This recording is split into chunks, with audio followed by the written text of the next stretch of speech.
Kunitsu-Gami caught my eye because it reminded me so much of Okami. First off, the art style reminds me of it, and then obviously they're both made by Capcom. And one of the first DLC released for it was a whole Okami collab with some new outfits and weapon skins. So when I found out it was on PC Game Pass, I just had to try it for myself. Because I had this itch for a while for something like Okami, and I swore this would be the answer. And what I ended up finding was something much different, but still a breath of fresh air. But first I want to thank Xbox for giving me a free PC Game Pass subscription so I could play this for myself. They helped me out before so I can get my hands on some games without totally breaking the bank.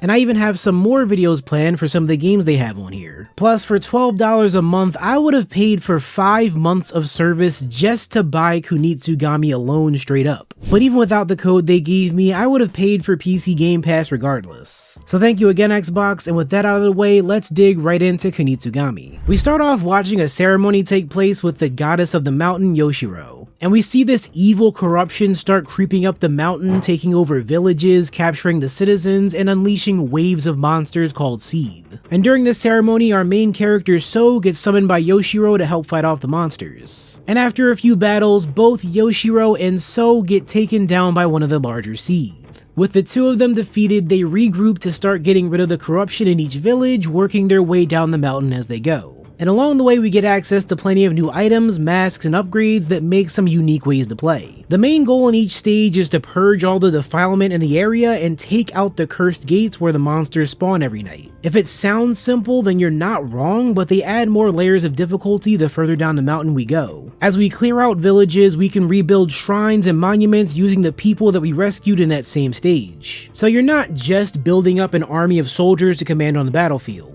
After they lend a helping hand to fight, they'll be useful for getting every village back to the way it used to be. Plus there's some bonuses that you get for every monument that you restore. Things like more orbs you can use to upgrade masks, or food that you can offer to Yoshiro. And yeah, that last part might not be the most exciting thing, but hey. The point is that you'll have chances to step back and strategize so you can build up the right talismans and abilities that you want to use the most. So I haven't seen many games that mix together a tower defense and a hack and slash. Those are two genres that I really love by themselves, and they really work well in Kunitsu-Gami. First up, So has his own melee attacks with light and heavy variations. By himself he can be pretty powerful, especially when you start getting more talismans to boost his health and strength. And there's even a wide range of ultimate attacks he can use to both deal damage and help out other allies on the field. But obviously they don't lean too much on So, because otherwise people might just end up treating this more like a beat 'em up than a tower defense. You gotta be a little bit more strategic, and you learn that very early into these maps. Yoshiro is the only one who can cleanse the gates and seal the monsters away. But obviously she can't do that on her own, and there's way too many monsters to take down by yourself. So she lends you her powers to be able to cleanse pieces of the map, save villagers, and recruit them as your own to get her to the gates. The trick here is that she takes a while to move from the beginning to the end, so in most stages you'll have multiple days passing by. And whenever nighttime rolls around, that's when she stops moving and the Seed come out to play.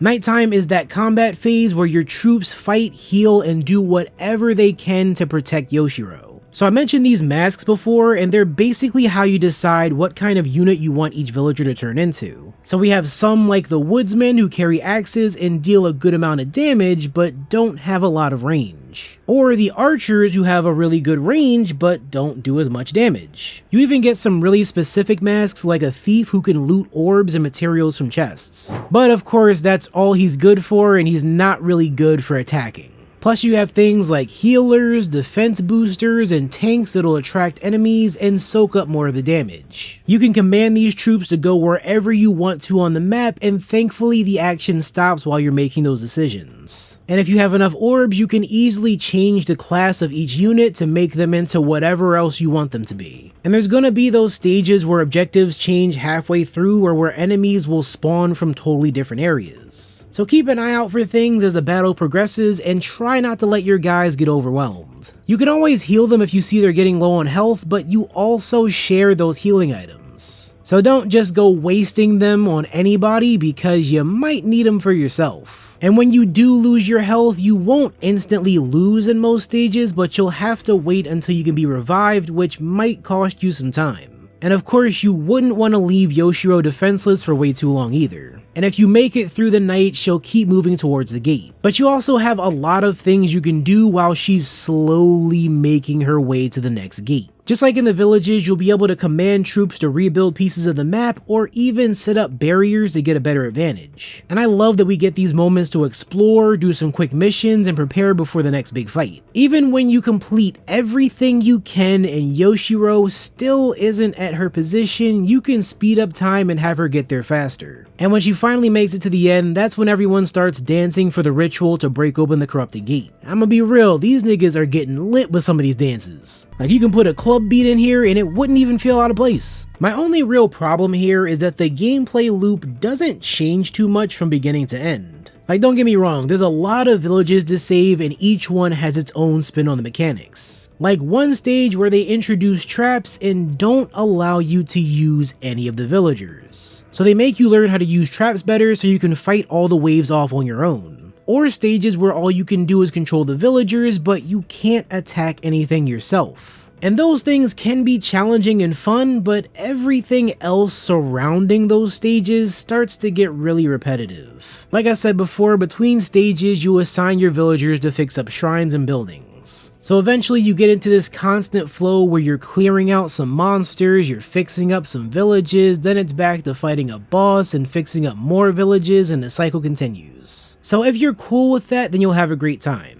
Plus, there's a bunch of missions in each stage so you can challenge yourself even more. And that'll be things like taking no damage in a stage or finishing it in a certain amount of time. Kunitsu-Gami takes the gameplay you'd see in something like Pikmin, but adds more action into the mix. Hell, saying this game is like Pikmin doesn't even do it justice. It's got the tower defense, it's got the upgradable abilities, and the overall combat makes you think but also lets you hack and slash every now and then. I'd say it's closer to a game like Orcs Must Die, but again, I think making that comparison takes away from everything it has to offer. There's not a lot of games that match up exactly with this action, tower defense, minion style of gameplay. Because even saying that it's something like Diablo or Overlord would be a slap in the face. And I had times where I wish it did focus more on the action side of things, but I really appreciate the kind of gameplay it brought to the table. Maybe we'll see even more games like this in the future, and I'm all for it. But what do you think about Kunitsu-Gami? Does this sound like the kind of game you've been dying to play, or totally different than you expected? Let me know your thoughts down in the comments. Subscribe for more videos just like this one, and I'll see you all in the next video.